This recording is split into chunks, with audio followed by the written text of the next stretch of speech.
हिंदी बाल कथा गुड्डू और जादुई चिराग। भारत के एक छोटे से गांव में एक मासूम और जिज्ञासु बालक रहता था। उसका नाम था गुड्डू। गुड्डू की साल थी, लेकिन उसकी आंखों में जिज्ञासा और उसके मन में सीखने की ललक इतनी गहरी थी कि वह हर बात को बड़े ध्यान से समझने और हर चीज से नया सबक लेने की कोशिश करता। गुड्डू गरीब परिवार से था। उसके पिता एक बड़े का काम करते और माँ घर संभालती। परिवार में ज्यादा पैसे नहीं थे, लेकिन सच्चाई, मेहनत और ईमानदारी उसकी सबसे बड़ी पूंजी थी। गुड्डू हमेशा यह सोचता था कि उसका गांव और उसका परिवार खुशहाल कैसे हो सकता है। वह कभी अपने माता पिता से कहता, अम्मा, एक दिन मैं ऐसा काम करूंगा जिससे हमारा गांव की ये चमकेगा और सब लोग मुस्कुराएंगे। एक दिन की बात है, गुड्डू अपने दोस्त के साथ खेतों में के पास खेल रहा था। खेलते खेलते वो एक पुराने कुएं के पास पहुंचा। कुएं की दीवारें जर्जर थी और आसपास झाड़ियां उगी हुई थी। अचानक उसकी नजर एक चमत्कार वस्तु पर पड़ी। उससे पास जाकर देखा तो पाया कि वो एक पुराना धूल मिट्टी से भरा हुआ पीतल का चिराग पड़ा है। जिज्ञासावश उसने उसे उठा लिया और अपने बाह से रगड़ने लगा ताकि उस पर जमी मिट्टी साफ हो जाए। जैसे ही उसने उसे रगड़ा, अचानक धुएं का एक गुब्बारा उठा और उसमें से एक विशालकाय जिन प्रकट हुआ। जिन ने गहरी आवाज में कहा, गुड्डू, मैं इस चिराग का जिन हूँ। जिसने भी मुझे बुलाया, मैं उसकी 3 इच्छाएं पूरा करता हूँ। गुड्डू तो डर गया, लेकिन उसकी मासूमियत ने उसे हिम्मत दी। उसने पूछा, क्या तुम सच में मेरी 3 इच्छाएं पूरा करोगे? जिन ने हंसते हुए कहा, हाँ बच्चा, लेकिन ध्यान रखना, इच्छाएं सोच समझ कर मांगना, क्योंकि लालच इंसान का सबसे बड़ा दुश्मन है। गुड्डू ने कुछ देर सोचा और फिर कहा, पहली इच्छा है कि मेरे गांव में कोई भूखा न सोए, हर किसी के पास खाने की पर्याप्त अन्न हो। जिन ने तुरंत हाथ हिलाया और उसी क्षण गांव में के हर घर में अनाज से भरे भंडार प्रकट हो गए। गांव के लोग खुशी से झूम उठे। उन्होंने कहा, गुड्डू बेटा, तू तो हमारे लिए भगवान का रूप बन गया।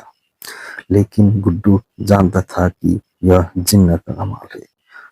अब दूसरी इच्छा सोचते समय उसके मन में थोड़ी उलझन थी। जिन बोला, बच्चे, अब सोचो कि तुम्हें क्या चाहिए।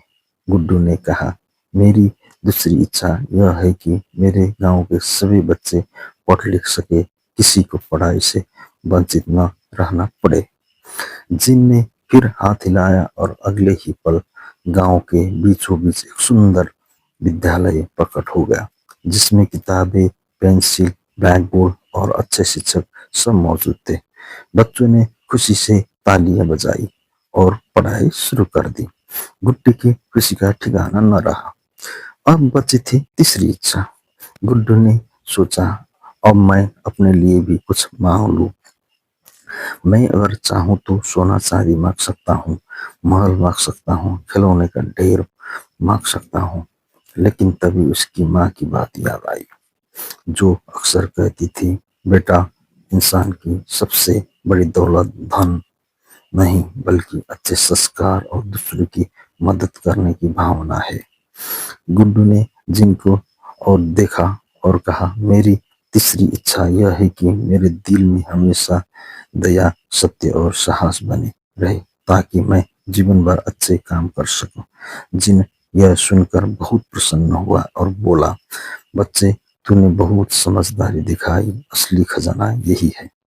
मैं तुम्हें आशीर्वाद देता हूँ कि तू जहां भी जाएगा, तुझे अच्छाई और भलाई का साथ मिलेगा।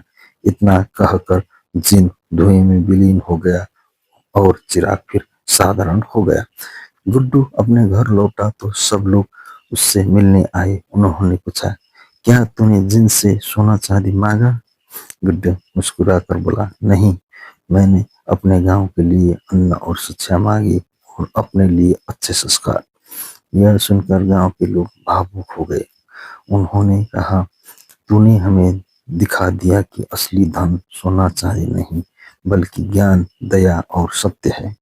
धीरे धीरे गांव बदलने लगा। लोग एक दूसरे की मदद करने लगे। बच्चों की पढ़ाई शुरू हो गई। किसी के घर में भूख नहीं रही। गांव सचमुच खुशहाल और समृद्ध हो गया। समय बीतता गया। गुड्डू बड़ा हुआ और गांव का सबसे शिक्षित और समझदार युवक बना। उसने गांव में नई नई योजनाएं शुरू की। किसानों की खेती की नई तकनीकी सिखाई। बच्चों के लिए पुस्तकालय बन गया और औरत के लिए सिलाई कढ़ाई का प्रशिक्षण केंद्र खोला। उसने सीखा था कि असली सुख दुख दूसरों को सुख देने में है।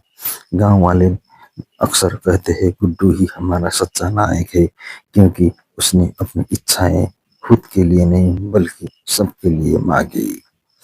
इस कहानी से हमें यह शिक्षा मिलती है कि लालच और स्वार्थ से कभी स्थायी खुशी नहीं मिलती।